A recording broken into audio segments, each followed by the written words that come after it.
Hi everyone, how are you doing? How have you been? You had water, you had dinner, you had lunch or breakfast, you're comfortable? Sick. Unlike someone over here. I don't know what I caught.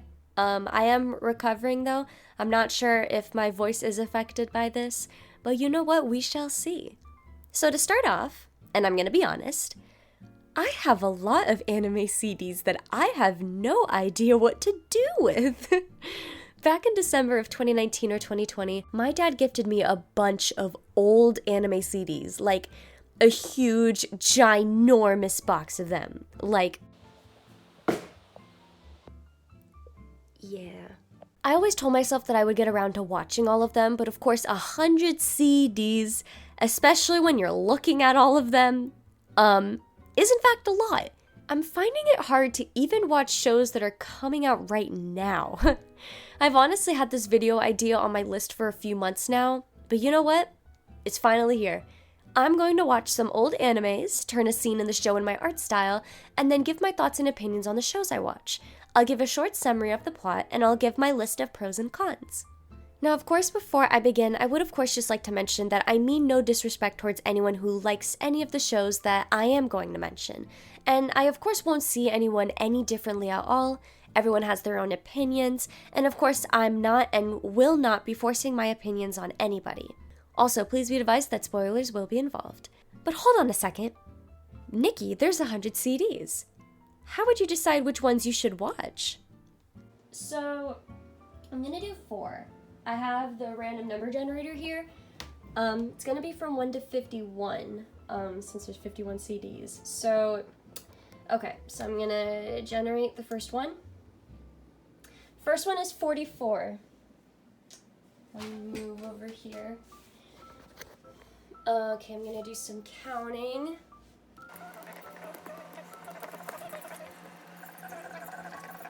(41, 42, 43, 44).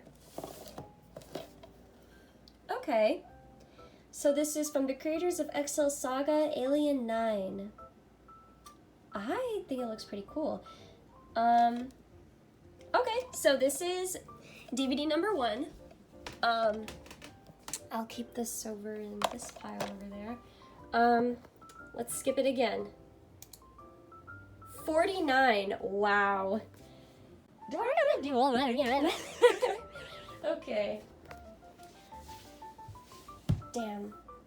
I should have remembered where that DVD was. I don't know if it was in between that gap, but, I'm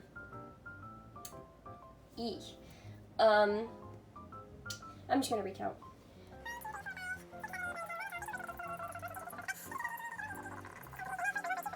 47, 48, 49.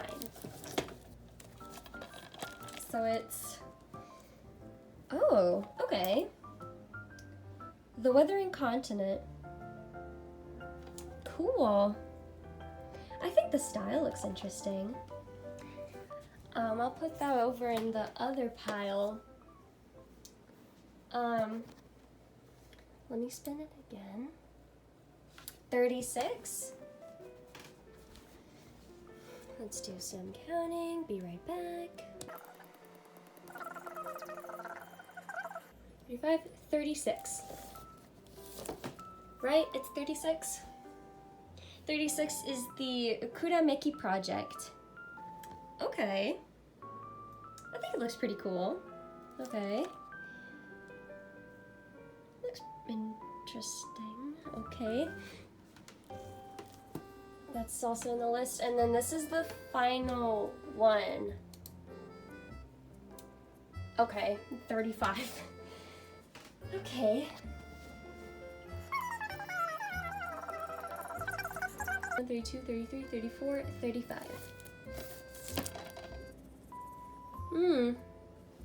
Domain of Murder. Your next case might be your last. Ooh. Okay. It definitely looks interesting. I'm excited for this one. Okay. So, the 4 DVDs have been selected. Let me put them out. This is gonna look so bad. I'm so sorry. So, these are... Oh my god, Okay, so the DVDs have been chosen. They have been decided. So I'm going to cut the footage here. I'm going to watch the shows, and you're going to see this cut within the next few seconds, even though it's probably going to take a few days or weeks. Okay, 3, 2, 1. Hello, Past Nikki. I'll go ahead and I'll take it from here. So, the first story that was picked was the show Alien 9. This manga was written and released in 1998 by Hitoshi Tomizawa, and the anime was released in June of 2001 to February of 2002. I wasn't even born yet. So to summarize the show, this story is set in a future where aliens are a part of Earth and are pretty invasive, and we are introduced to our main character, Yuri Otanai. On the day she graduates elementary school and moves to middle school, she is chosen to be a part of the Alien Party. The Alien Party consists of Kumi Kawamura and Kasumi Tomine, where they have to capture and or kill the aliens that escape or go rampant on their elementary school campus. To start off, let's talk about the pros. So immediately from the cover and from the introduction, I really liked the art style. I love the girls' round faces, their big ears, the line art, and I loved their eyes. The opening was very catchy and cute, and I really loved the ending theme as well. I love the characters' personalities, how they interact with each other, and how adorable it is. Just a bunch of elementary school girls just hanging out, seeing their shenanigans. Very cute, quirky, and adorable. Well, at first anyways. I also really liked some of the alien designs in the show as well. Specifically the alien helmets the girls wear when they are alien fighting. They're apparently called Borgs? They have wings on the back of them, these cute little tails. They even have these coils that spike out of them that make for good weapons and good air support. So when I said that the show was very adorable and cute, I wasn't lying, but there are moments in the show that get dark very quick. It's surprisingly one of the things that I do like about the show as well. The ending was an extremely shocking cliffhanger, and although it kept me second guessing what happened, it made me really wish that there was more. And now, the cons. So, the first con that I noticed right away was the whole system of the alien party itself. Very specifically, the way that the fighters were picked, I should say. So, with the alien party, basically, it's not like a join or leave whenever you want sort of thing. It's actually decided through a roster that is determined by the class, by like each class. Literally, when Yuri's class voted for her to become her class's alien fighter, yes, that's literally how the system works, there was literally nothing that she could do about it. It didn't matter how scared she was, how much she cried, how reluctant she was, how much she complained, and how much she told the higher-ups that she wanted to quit. There was literally nothing that she could do. Her school literally forced a 12-year-old girl to fight rampant aliens, some of which were extremely bigger than her and that could have literally killed her if her alien companion didn't step in. It also didn't matter how many nightmares she had of the incidents she's witnessed. That didn't stop her classmates to pick on her, for her higher-ups to get mad at her for overreacting when she cried, and for her own mother to call her useless around the house when she was depressed and scared of even going to school. It honestly shocked me how she was told by everyone to basically suck it up, that she was picked, and she just basically had to deal with that. And then they get mad at her for overreacting when she's literally a kid. She's 12. She's a child. You put a child in scary, life-threatening situations and she's just supposed to suck it up? I kinda got a little passionate there for a second. I should probably calm down.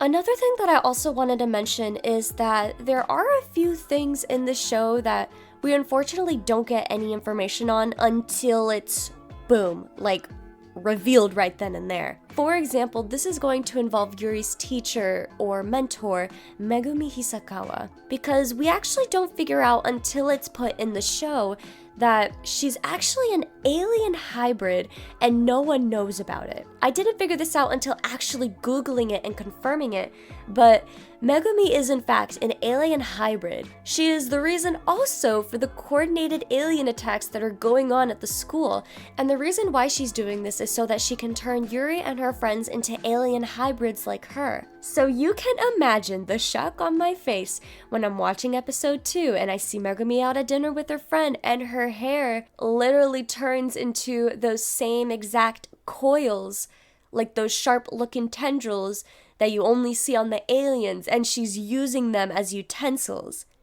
Literally shook. This isn't a pro or con that I'm going to mention, but I also wanted to talk about how shocked I was to find out that there are only 4 episodes of this show. Apparently, the show was canceled very soon after the show ended. The executive producer of the show and president of Genko, Taro Maki, stated in an interview that he would raise more funds to continue the series considering the way the show ended. However, no updates have happened for over a decade, and the show is most likely canceled and is considered to be in development hell. I haven't seen a lot more about what happens next in the manga. Apparently there are 3 different books for the series, but who knows, I may pick up on it in the future, honestly. I honestly really like this show. Not only did it give us the chance to see a main character that was like kind of realistic, it also had such an awesome cliffhanger. Like an awesome but still like shocking cliffhanger that made me literally second guessing. It genuinely like shook me.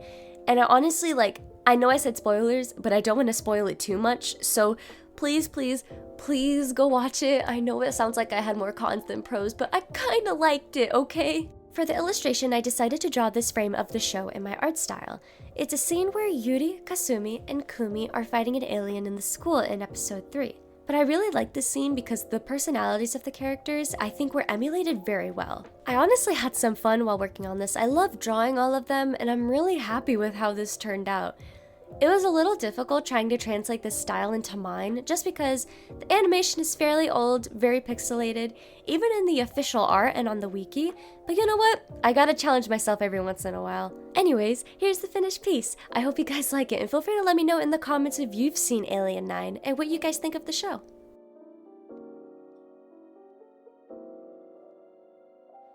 So the second DVD I picked, which I didn't realize until later that it was a movie, was The Weathering Continent. Now, this series was written as a serial novel in 1998 by Sei Takekawa, and it was illustrated by Mutsumi Unamata. There are 28 volumes for the series, and the last one was published in 2006. The anime film came out in 2002, it was written and directed by Koichi Mashimo, and the character designs were done by Nobuteru Yuki. So this film takes place in a desolate continent where war, famine, starvation, and natural disasters have taken over the land. We are introduced to our 3 main characters, Boyce, Lakushi, and Tei, who are on a journey to the city of Helikaine to find more water. I hope I'm not butchering it. As they travel and view many lands, they encounter a group of thieves, and that puts them on the run. As the story progresses, they have to encounter and defeat an unknown dangerous entity in one of the temples they enter. Because, thanks to one of the thieves being stupid. Yeah, they basically released it. So here are the pros. Honestly, I like this story. I have my cons, which I will of course get to, but it's not really that bad, honestly. Like, it's something that I can honestly look past. I like the feel of the movie, the soundtrack was beautiful, the art style was gorgeous, and I loved the characters. Lakushi was my favorite. I love her confidence and independence, and she's very funny and cute. And here are the cons. As for the things I didn't like, I honestly don't have a lot. I couldn't really think of anything by the time that the movie ended. I do think that the story is very slow-paced. If you are into that, then that's something that I could easily look past. But as for like my other con, in my opinion, it feels like we don't really know a lot about our main characters. Like, I wish we knew more. Like Tei, for example, who's actually my second favorite character. We don't realize until later in the story that he's actually a mage, but I really liked him because of his intelligence, and seeing him use his powers was super cool. Anytime the group came across an unknown land, they immediately asked Tei for help and information. As for his backstory, it feels like we don't know much about him, other than the fact that he had a mentor who taught him all that he knew and who helped him become a mage.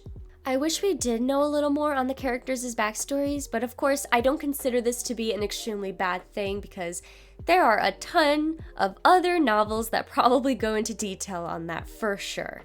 I decided to turn this scene into my art style. Immediately when I saw this, I wanted to try to capture this in my style. I loved how captivating this scene was, and of course, we get to see Lakushi with long hair. This is the part where the dangerous entity tries to deceive Lakushi into dropping a candle she's holding. I really did enjoy drawing this scene, honestly. I had so much fun, especially with drawing the folds on her clothes, her hair, and her eyes. Anyways, here's the finished piece. I really enjoyed this drawing, but let me know what you guys think. Feel free to also let me know if you've seen the Weathering Continent as well.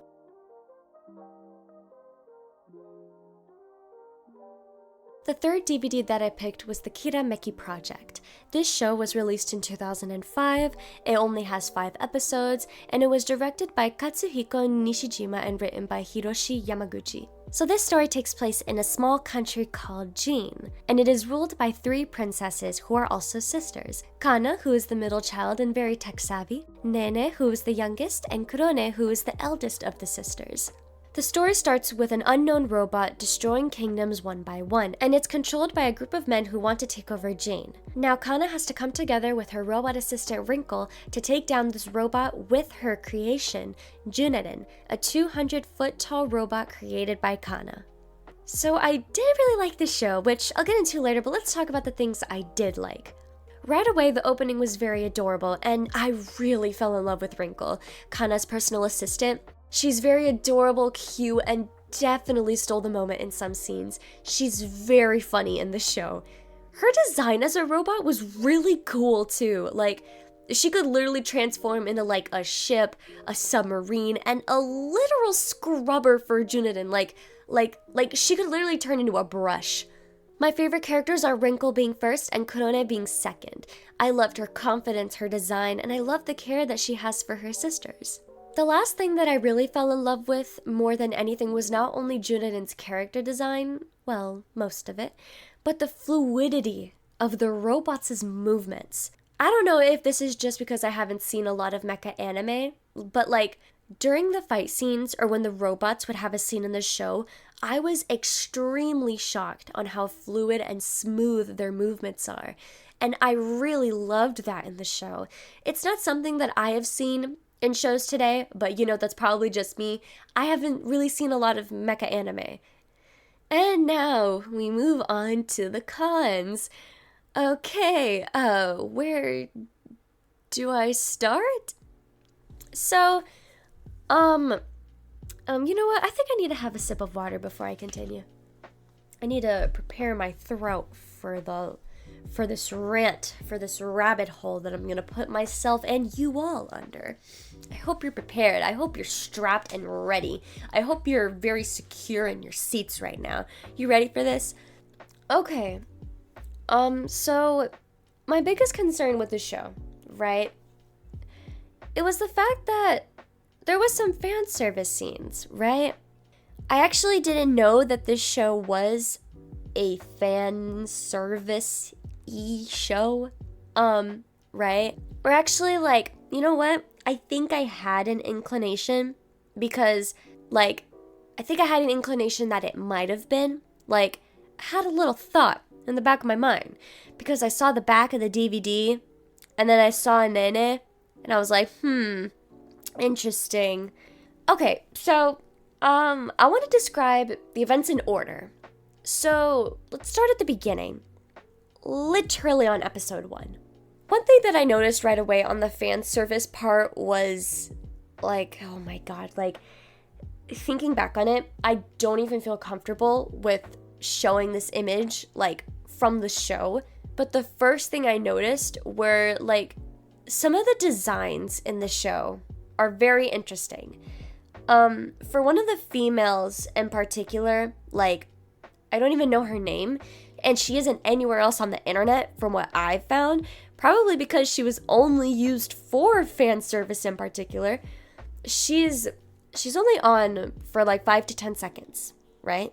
And we look at her design as she's maneuvering the robot, and she's literally like wearing clothes that are like so skin tight, and the clothes were so similar to her skin tone that I legitimately thought, you know what, let's just say that her clothes blended into her skin extremely well, right? Please tell me you know where I'm going with this. And I'm thinking, like, yeah, of course, it's, like some shows will have fan service, like, that's fine. Like, I can excuse that. But the most bizarre thing to me was the fact that the show contained fan service shots of not only Princess Kane, the younger sister, who is 12, but there were even some fan service shots of Junerin, Kana's robot. So, let me start with Kane first. So, Kane, right? She has a hero outfit in the show, and it is extremely uncomfortable to see, like, especially when you, like, know her age. Like, Kane has, like, a very revealing hero outfit. She has a boob window. There were multiple points in the show that literally showed panty shots. And even outside of the battlefield, she is seen wearing very short skirts, and panty shots were still shown even in comedic settings. And these aren't even all of the fan service shots that were in the show. And now, onto Junerin, Kana's robot. So it definitely took me by surprise when Junerin had fan service shots in the show as well. The first one that I noticed was this one scene where Junerin is taking a bath with Kana and Wrinkle is cleaning her, right? And keep in mind, she's a large robot, designed like a doll, and they gave her like a human-like body, and there was a bit that was uncensored, I should say. I'm not going to go into detail on the scene, but I don't really understand how that's relevant to her design. There were also 2 or 3 scenes in the show where Junerin had panty shots in the show as well. When she's fighting the Perfect, this robot at the very end of the show, there's a point where the robot knocks her down and gives us not one, but multiple shots of what's under her armor, basically.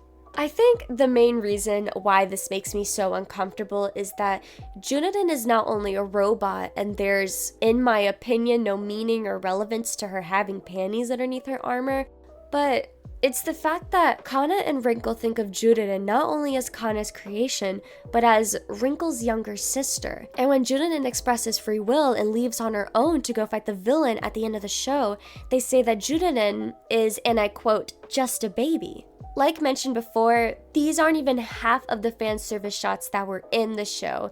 I can keep going, but you know what? Let's move on. I would honestly really like to move on.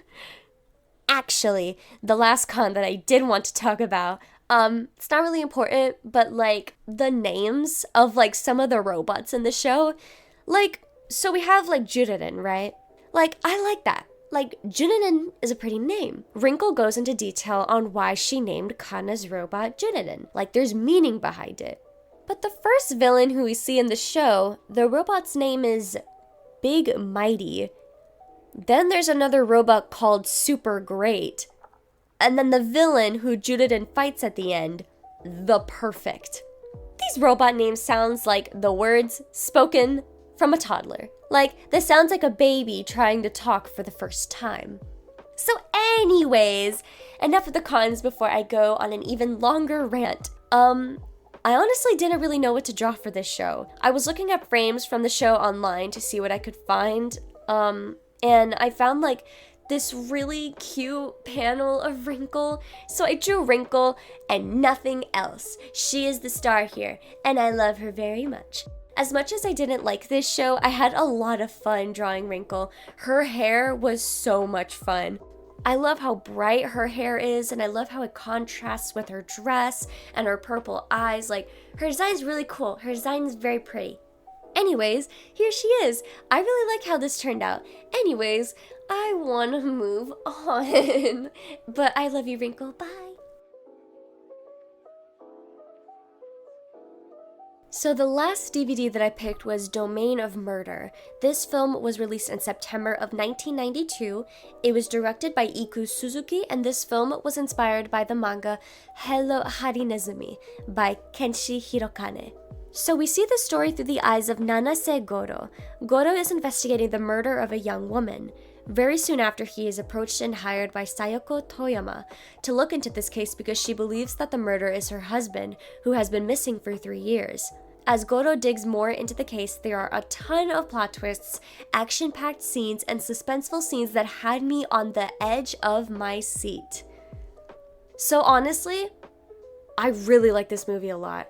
Apparently it's an OVA actually, but I lied. I don't like this movie. I loved this movie so much. Like, literally, like, this revived me. I am revived. I have risen from my grave. Not only did these producers, creators, directors, artists, not only did they literally devour, but they served a full course meal and dessert, and I am eating this up. Like, literally the first 5 minutes into it, and I was very intrigued already. Like, I grew up watching, like, a ton of Law & Order with my grandma and older sister, and I've always just been, like, such a big fan of crime shows and suspenseful shows and movies. And this one, like, I've seen a lot of episodes in Law & Order, like, but this movie, like, genuinely surprised me. The story was so eye-catching, the soundtrack was amazing, there were so many twists, it was insane. And I genuinely love the art style and how nostalgic and vintage it looked. There were even scenes in the movie that genuinely made me chuckle a little bit. But I loved how the film gets you to a point where you're comfortable, but they were not afraid to change the mood at all. I shed actual tears at the end. But honestly, like, I don't want to spoil it because I don't want to ruin it for you, but like, if you are a fan of like crime fighting and suspense, like this movie like is for you. Like, trust me. Honestly, when the end credits rolled, I had no cons that I had written down, honestly. I know, very shocking, oh my god. I did look at some reviews online to see other people's opinions on the movie. I saw that some were good, some that were bad. I can kind of understand how some people were saying that this movie wasn't realistic, some shots in the movie just didn't make sense. But I think for me, like, the suspense and just the fact that so much kept coming out on our killer just, like, completely blurred that out. But you know what? That's probably just me and my freaking attention span. So as for my drawing, despite me really liking this film so much, I wasn't really sure what panel I should draw from the show. I was looking up some frames online, and I thought that it would be very intriguing to draw this frame that's in the actual show. This frame is like sometime towards like the very end. It's a very suspenseful scene. I don't want to spoil it, but just know it's a very suspenseful scene. Please go watch the movie. But I really like drawing it. I thought that I could make just like one tiny change compared to the actual panel. I thought that I would make it like a little bit more ominous to hide the person's face in the back. There's just something so like mysterious to like the face being obscured. So I went ahead and I like obscured his face. I really enjoyed drawing this. It was a lot of fun. I love drawing the eyes on the little boy that you're seeing. But other than that, that was pretty much it. I really did enjoy this movie. I highly recommend that you go see it. I really did enjoy it. Here's the final piece. Let me know what you guys think, and please let me know what your thoughts and opinions are on Domain of Murder. Wow, okay, so we are at the end of the video. Oh my goodness, this is gonna be a pretty packed full video.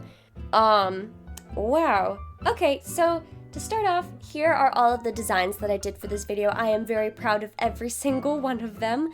Let me know what you guys think. If you've seen any of the shows or movies that I've mentioned, feel free to let me know in the comments. I would love to hear your guys' thoughts and opinions on what you thought of the shows that I mentioned. I really hope that you guys enjoyed this video. This was honestly a bit of a different video. It's not often that I really get to express like my thoughts and opinions on certain movies and shows that I've seen and watched, but here we are. I'm changing that now. I really hope that you guys enjoyed this video. I am so happy if you stayed until the end. Thank you so very much. I sincerely appreciate you. And I hope you guys enjoyed this video. Feel free to like and subscribe to see more of me. Thank you guys so much for watching and staying until the end. And as always, stay hydrated, stay safe, and of course, stay tuned, you guys. Bye!